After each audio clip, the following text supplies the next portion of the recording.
Well, hello and welcome again to River Valley Farm. If you'll notice, the cicadas are gone. Mostly. There's still a couple out here making noise, but not nearly like they were a week or so ago. And now we're moving on to the fun stuff that went on here a week or so ago.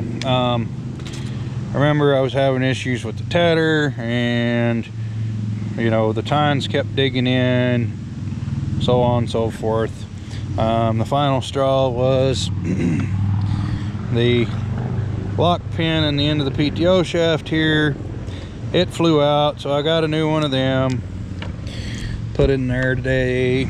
And then I was curious about going to larger tires on this to see if I could get the get it to quit hitting the ground on both ends of this at the same time, basically. So of course, being a good old farmer, I have some junk laying around, and these tires are, say, 12 inches. If I can get off the ground again. But anyway, those are 12 inches diameter. And so I have over here this old thingamajig, shall we say. I think it is a, it was supposed to be a wood chipper. I think it's more like a straw blower. But anyway, I'm not real sure what it is, but it hasn't been used, and well, it hasn't been used. So this one has, these are probably close to 15 inches overall diameter.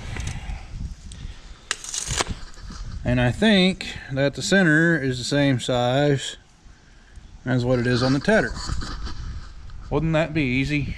Which means that's probably not the way it is, but I won't know until we try.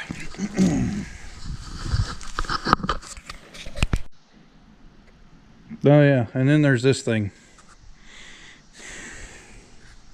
that we're gonna have to tear into and see if we can figure out why it won't tie like it should. So look forward to lots and lots of useless information about a Super 66 New Holland baler. All right, so you can see the size difference here. This is the tedder. This is the wood chipper. Yeah, these tires are old and nasty and cracked and stuff, but this is a proof of concept more so than actually, like, I'm gonna, well, you know what, I'm gonna depend on this because I'm tired of not depending on stuff, I guess. So anyway,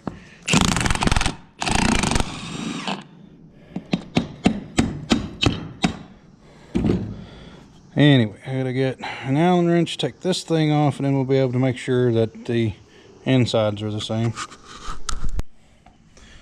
Okay, so at first glance, this is not going to work. Well, let's try a second glance and see what we get that way, because that's, I find it very odd that the same size socket removed the nut. But anyway, we're going to try and look at this and see what, oh, well, that's why. Okay. So this spindle is much, much larger than the thread of the bolt there, or the thread of the stud sticking out. So, yay, all right then.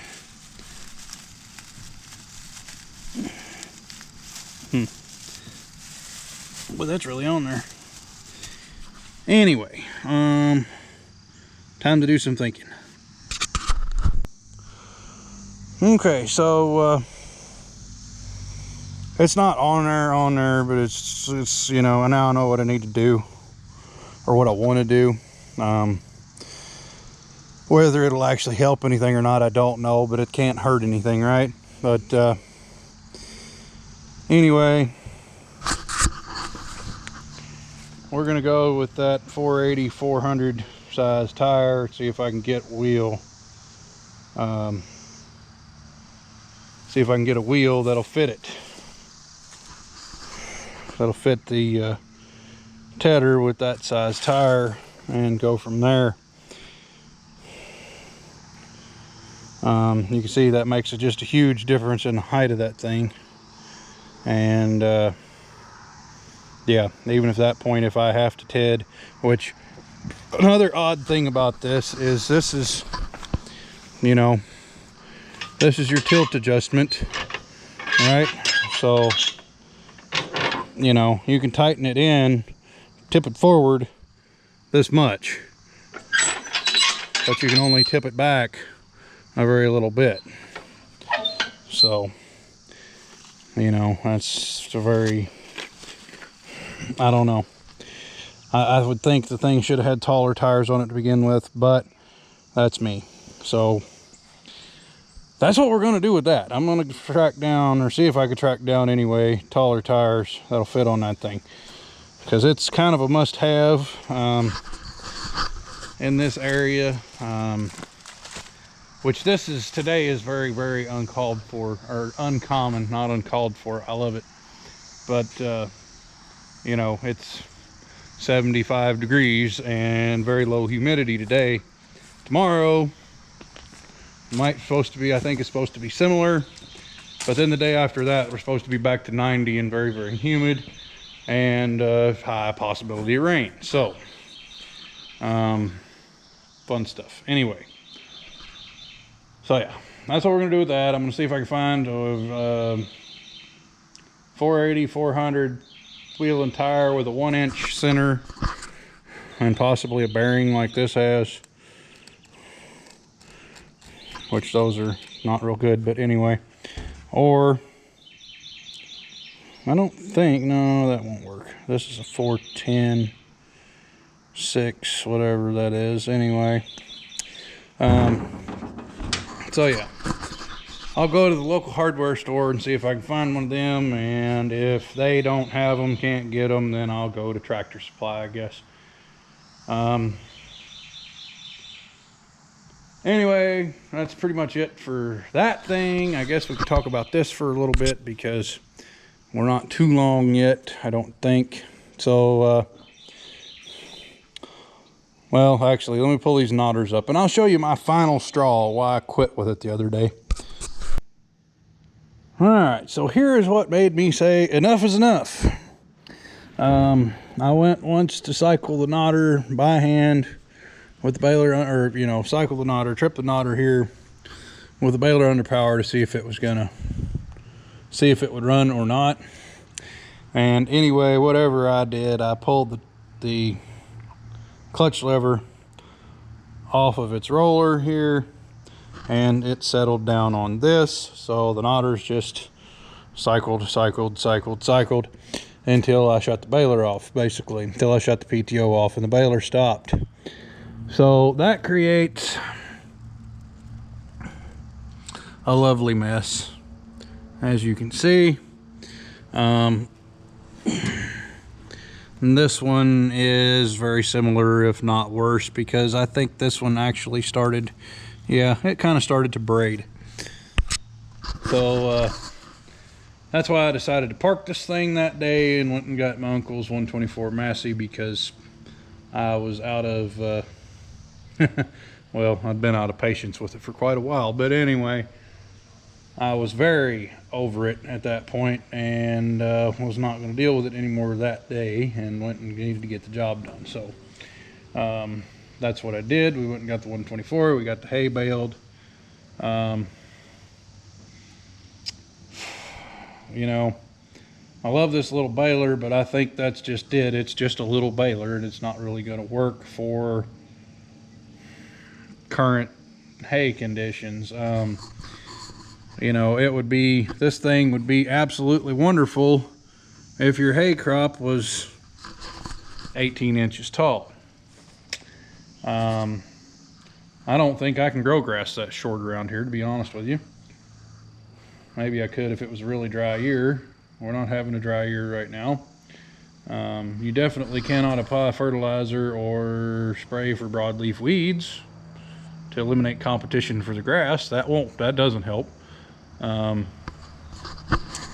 You know, this thing is a,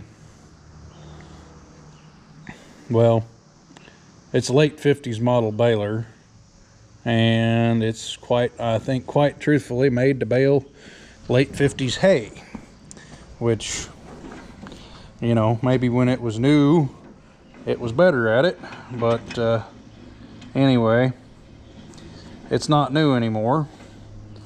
I need to clean this thing out so I can get in here and work on it.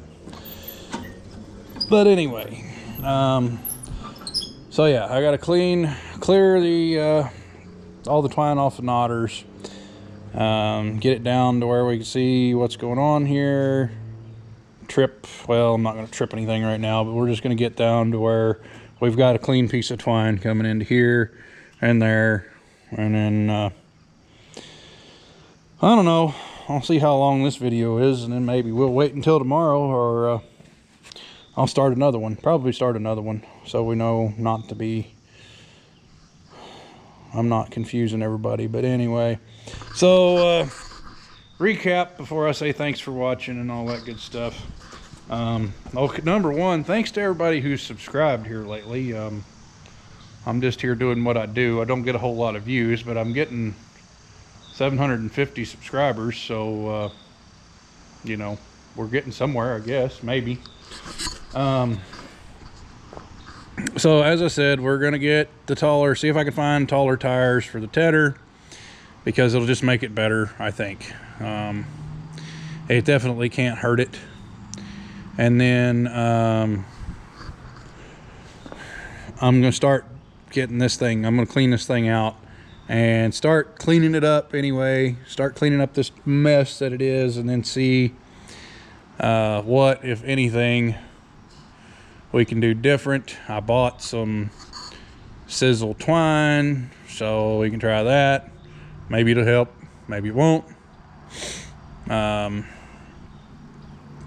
Anyway, I guess that's all for this one. So thanks for watching. I'll be back later.